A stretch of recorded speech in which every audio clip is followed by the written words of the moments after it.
The Lancaster Country Day School community is multifaceted. The education that we receive and the teachers that we have are an important part of our growth as both students and individuals. But before a student can learn, his workspace must be clean. His belly must be full. And his affairs must be in order. What many of us don't realize is that some of the people who most contribute to this community's success are those who often work behind the scenes. The staff here at LCDS are an invaluable part of what makes Country Day Country Day. But these staff members are people that many of us as the student body have relatively few opportunities to interact with. There's much to discover about these individuals that you wouldn't really know unless you took the time to sit down and have a conversation with them. My name is James Kevishon, and I'm the maintenance supervisor at Country Day. Mr. Kevishon has been working at LCDS for the past 20 years, doing the daily, behind-the-scenes work that helps keep this school in order. And basically we just try to keep things up and running so there's no confusion with that interferes with any of the classroom work. But before coming to Country Day, Mr. Kevishon has a history that very few people in our community are familiar with. The SWAT team trucks carry enough armament for 16 men. They have 2 Model 1100 shotguns, 2 carbines, 2 Uzis, 2 Ingrams, with silencers. They have 22 .250 sniper rifles and a 30-06. Before arriving at LCDS, Mr. Kevishon served 20 years as a Philadelphia policeman and SWAT team member. Yeah, I started on the Philadelphia Police Force in 1970. Serving during one of the roughest eras in Philadelphia's history, Mr. Kevishon was at the forefront of his unit. My partner and I saw an opportunity to go plain clothes and started a burglary team. And in the 3 years that we were on the West Philadelphia burglary team that we started, we made 265 Part 1 apprehensions and never lost a case in court. We, once again, led the unit in Part 1 arrest and did quite well in the high crime area. We did a lot of good for the high crime areas. Working in the communications department is Michael Schwartz, who's returned to work at Country Day after having himself graduated from LCDS in 1998. What kind of post do you hold here, and what exactly is your job here? I've been looking for a. We need to come up with different questions for me. I've been looking for a concise way to explain it to other people since I got the job.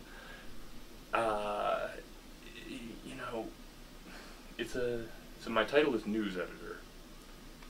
So as the news editor here, Mr. Schwartz's days aren't quite uniform. So would you be able to run me through an average day you have here at Country Day?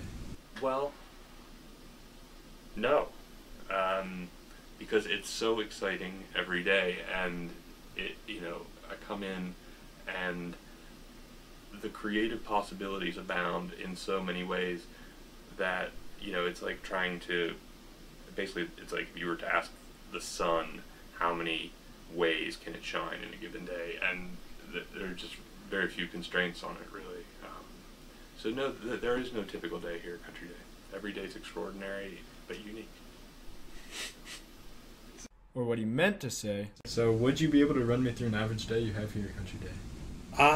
It'd be a little tricky. There really isn't an average day for me. Mr. Schwartz's job is pretty variable. He writes and edits for Cougar News, he conducts interviews for Connections magazine, and he's the guy who takes pictures and videos of various things around the school. In his own words, the only job skills that I really bring to the table are literacy. Mr. Schwartz is a great guy and clearly has a sense of humor. A sense of humor that definitely serves him well, considering that he's also a headline writer for the satirical news source, The Onion. A number of jokes of mine that got published came that way, like just sort of out of the ether, and I have no idea why or how. And there are a few, though, that did come from me seeing something and just transposing a word. So, like, there was one one joke. DNA evidence frees man after 15 years of marriage. That was a headline I was reading in the New York Times. It was DNA evidence frees man after 15 years incarceration or something. I mean, and I just switched the word and there you have the joke. And I think there's another one, childless couple seriously thinking about abduction, and it just sounds like adoption. A childless couple is seriously thinking about abducting. It's the Onion Radio News. This is Doyle Redland reporting. Fran and Tom Parsons have been unable to have a child by natural means and now say they are seriously discussing abduction. The Parsons, who have long desired to have a child of their own, say they just don't have the patience to deal with all the red tape that comes with legal adoption. Expectant father-to-be Tom Parsons. It isn't going to be ours, but we're gonna love it from the moment we make off with the stroller. I get enough out of my day, in terms of feeling like I've done something productive, the interactions I have with my coworkers and the people around me. And, much to my surprise, a sense of purpose that I would never have imagined something as peripheral as a groundskeeper at a school could have. Scott Spangler works in the maintenance department at Country Day, his job mainly involving keeping the grounds. I have always appreciated that, doing like physical work, working outside, working with friends, doing something that's reasonably mindless, and being able to keep my focuses on things that are higher and more significant. But Mr. Spangler has a phenomenal backstory that relatively few people are familiar with. Mr. Spangler majored in art at Millersville University, where in his senior year he became a conscientious objector to the Vietnam War. Becoming a conscientious objector, for the first time in my life, I was free. He graduated college and then began working for people asking for no money. Inquired of people if they needed work done, and I wouldn't ask any money. I would let them pay me whatever they wanted to. But Mr. Spangler had a unique desire. I read Thoreau and had some experiences like that. But my thought was, having read Walden, that I wanted to buy a piece of land and build myself a cabin. And so that's just what he did. I bought a piece of ground in like 1972, 34 acres. I really didn't intend to get that much land. But, I have like the whole end of a mountain in northern Pennsylvania. It just boggles my mind. I planned a 16 by 20 cabin was built kind of a salt box shape that would have a loft upstairs for sleeping and what have you. Karen Russa started working at Country Day about 10 years ago. I work in the middle and upper school library, and it's always busy. We're helping kids from the beginning of the day till after school, and it's just a fantastic atmosphere. Before coming to Country Day, Mrs. Russa worked in the publishing business. However, she's had the opportunity to see both sides of the business because, in addition to working as our school librarian, she herself is actually a published children's book author. The first book that I wrote was about a day at the beach, so the concept was really about taking a summertime day, sort of a typical summertime day in the life of a family just at the beach. And I'd always liked poetry, so it's a rhyming text, and it's a very short text. In addition to Beach Day, Mrs. Russo has also published a second book, Pippa at the Parade. I'd always liked to write, liked creative writing, and I think working at the publisher really solidified that, and I thought just seeing so many children's books every day and working with them so intimately, it just seemed like it would be a wonderful thing to do, and if I could pull it off. So it was really enjoyable. Selfish scientists won't share their new findings. It's the Onion Radio News. This is Doyle Redland reporting. A group of scientists at the Harvard University Medical School announced today that they have made stunning advancements in heart disease prevention, but added that they are keeping it all for themselves. Responding to intense public outcry, head researcher Dr. Carl Trotter says people in the medical community should have been a lot nicer to the scientists before they made the important discoveries. It's our research. We can do anything we want with it. Dr. Trotter says he will give people a sneak peek at the findings, but only for $100 billion. Doyle Redland for The Onion Radio News. I can say from a psychological point of view and developmental psychology that there are many theories on the stages that people go through in their lives. While many of you might know Amy Nelson as the upper school administrative assistant, she's actually quite experienced and decorated in the field of psychology. So while I went to school to become a therapist, I shifted back and forth between doing therapy with children, and then I did some with adults. I've done group therapy, but also doing the research component. This year, Mrs. Nelson began using her skills to teach a new course in psychology during the second and third trimesters. What her students might not know is the true caliber and expertise of their new teacher. I worked at Duke University. And also the University of Rochester, after having studied at the University of Pittsburgh and received her master's degree in education at Temple. Near Temple is Drexel University, which is associated with one of the largest incidents in Philadelphia police history. The radical black liberation group, MOVE, ran into a violent confrontation with the Philadelphia police on May 13, 1985, ultimately ending in the infamous row house firebombing. Mr. Kevishon was a member of the SWAT team assigned to handle the outbreak on that day. Osage Avenue, when I went out, that was one day I didn't think I was coming home. We took over certain houses that gave us advantageous positions to take out the bunker. Mm-hmm. As soon as a weapon came out the window, we were fired upon. I was directly behind the move house to take out the bunker with a .50 caliber. That was my assignment for that day. The initial firefight lasted about 20 minutes, and then we had periodic short bursts after that. But there was 10,000 rounds of ammunition that were fired during that day. And then, naturally, the rest is history, with dropping the C4.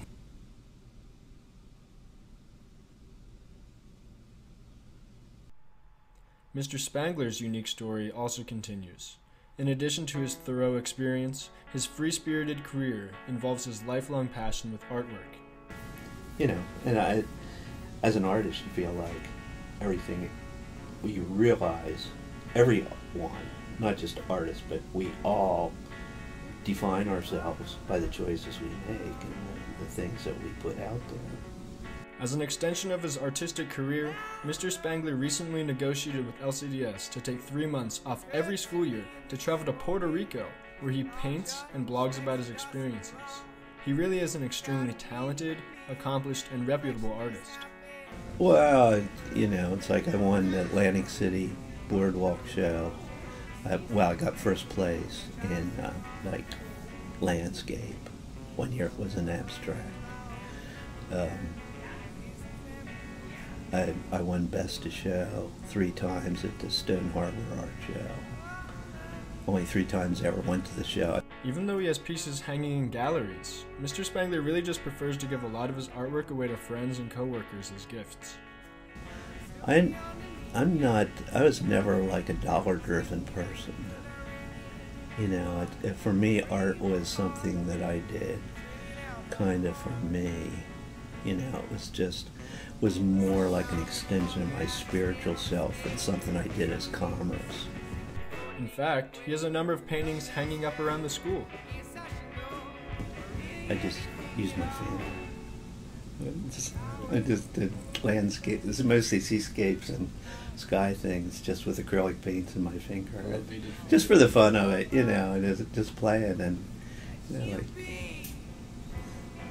it made me feel really good, because some of them turned out, I think, really nice. It's like I'm happy to have them, and they'll probably be Christmas presents for people or something, but, it's just the way it is. So art is still, I want to try and keep that pure as much as possible. My average day here at Country Day, that's an interesting question, because for me there is no average day, since I've only been here for, 4 or 5 months now. Paul Allen is the new Director of Admissions at LCDS. What relatively few people know is that before taking the job at Country Day, Mr. Allen flew planes as a member of the Air Force for 21 years. Yeah, I flew MC-130Hs for most of my career, which is the Combat Talon II. It's a C-130. It's heavily modified. It flies low level, so it has terrain following radar, which allows us to fly at 250 feet off the ground at night in the weather, so I could do that in the mountains and not be able to see outside. So we would fly down mountain valleys, at night in the weather. He served as a special operations transport pilot. So the whole premise of the aircraft was I have special operations, SEALs, Rangers, you name it, on the back of my airplane, and I'm going to sneak them into a country, sneak them behind enemy lines, fly below the radar, and either let them jump out of the back or we'll land someplace and let them get out. And then I would go back and pick them up or resupply them as needed. After graduating first in his class at Officer Training School, Mr. Allen's career in the Air Force involved service during the Cold War flying in Bosnia, and he also flew throughout the Philippines and the rest of Asia on missions searching for Al-Qaeda. He served in 2 efforts aiding South Korea in the ongoing conflict with North Korea, and he has served 2 tours in Afghanistan and 1 in Iraq. Yeah, it's interesting. I mean, certainly we can talk about a ton of different topics, right? We could talk about my journey to independent school. We could talk about my life journey from my upbringing and how I relate to school. We could talk about, of course, my military experience and how I found the military. So there are tons of things we could talk about. Mr. Allen believes that his experience with independent schools, and Country Day specifically, is just as important as his career in the military. I was a parent here at Country Day 2010 to 2013. That's how I found Country Day. I was still in the Air Force. I was stationed up at Harrisburg as the active duty advisor to the Air National Guard. So we were certainly happy academically with the school, but we were as happy academically with other independent schools that we were in. But what really made the difference to us is just the community here. It's really surprised us is how welcoming the families were to my family. And we saw that for the first 2 years that I was here. And then the 3rd year that I was here, I got sent to Iraq for a year, and I approached Steve Lisk, the head of school, his teachers at the time, and just our friends in the neighborhood, and said, hey, my wife doesn't really have anyone. She's a working professional. She's going to travel back and forth to Philadelphia. She's going to cut back her hours, but we have 2 little kids to grow up, and she's going to be by herself. 2 little kids to raise, and she'll be by herself. And just the amount of support that we received from the school, from the families of the school, was really heartwarming. Having himself attended Country Day, Mr. Schwartz has similar thoughts regarding the uniqueness of the Country Day community. Like, I came to Country Day in 8th grade, and just loved it. Like, I remember so vividly, the first thing I noticed walking in the front door was that it didn't smell like a school. It didn't have that, like, mothballs and math book aroma. It just smelled, it smelled like the lower school hallway still smells like just a nice old place. And the teachers treated the students like adults, and the students acted like adults in kind. Like, it wasn't rocket science, but it was a revelation to me. Mr. Spangler, too, feels that the LCDS community is something special. It's just like, I think that we're fortunate to be in an environment where, a bunch of great kids here. Mr. Spangler's been at Country Day for quite a long time, and he enjoys taking part in all aspects of this community. My day is oftentimes given over to a lot of complimenting kids on how they did in last night's game, or, the article I read about them in the paper, or what I've seen them do. Or in fact, he loves these opportunities he has to interact with the students here at Country Day. So I feel like what my day is about largely is just interacting with people and enjoying the interactions. And I feel younger because I'm around youth, and I feel older because I'm around youth. It's kind of yin and yang. Mrs. Russo feels the same way.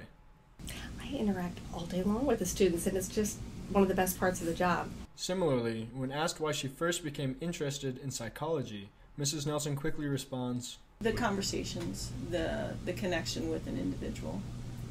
And with her job here, she has the opportunity to continue making these connections with Country Day students. However, part of the reason I submitted a proposal to teach the psychology class was to have more interactions with the students. I leave candy on my desk to get kids in and out of the office, just to get to know them better. Interaction with students is part of what Mrs. Nelson loves most about her job here at Country Day. In her ideal world, she does wish that there could be even more of these interactions, though. There is an effort, a conscious effort, to bring the students into the office more often. And she's not alone. Do you wish you had more or more meaningful interactions with the students? Yes, yeah. You know, I've been here 20 years and watching the little guys grow up, and now they're driving cars and they're putting in their college applications and everything. And it's really neat to see their success. That I really enjoy, you know, to see them go in and make a good careers. That's a great question. Yeah, I mean, I feel like the interactions may be meaningful but more brief because I'm not teaching in the classroom. It's more helping them when they're coming in for certain assignments or projects that they have. There's just a lot that I missed, and so like if I'm talking to Mr. Simpson or Mr. Schindler or something, I'll just hear about all sorts of stuff I didn't know was going on, because if you're not actually in the classroom and you're not with you guys all the time, you just don't know. And so in your ideal world, if you could, would you have more or more meaningful interactions with the students? Yeah, I would love to. I don't know quite how to affect that change. But you know, doing this is a nice first step.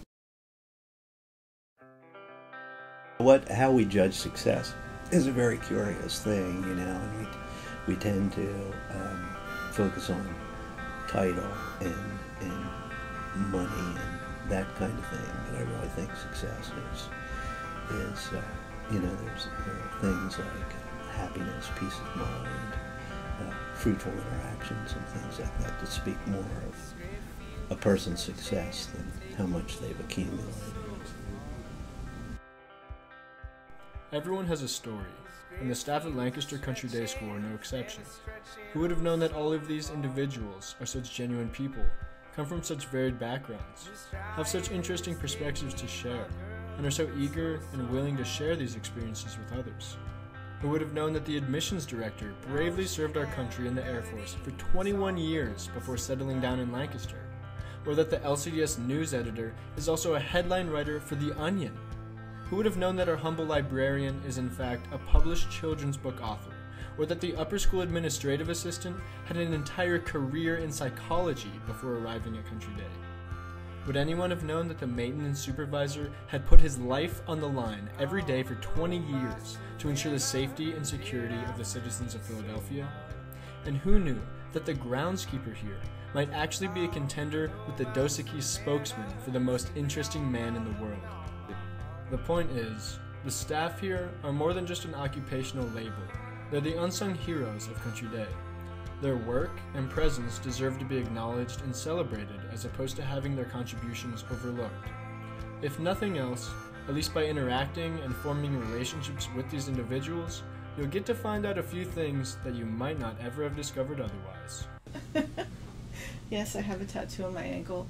I would just like to say, don't get a tattoo until you've decided you want the same image for 10 straight years. And that's what I did, because they are forever. And I considered an image, and then when my daughter was born, I did up her nursery and painted it and decorated it, and dragonflies were a primary thing. So it's always associated my children to dragonflies in my mind. And so for 10 years, okay, I'm still into dragonflies, I can put one on. And then my children's name is written in the wings of it. So it's all about the kids. That's awesome. Yeah. Well, I don't know where I'm going.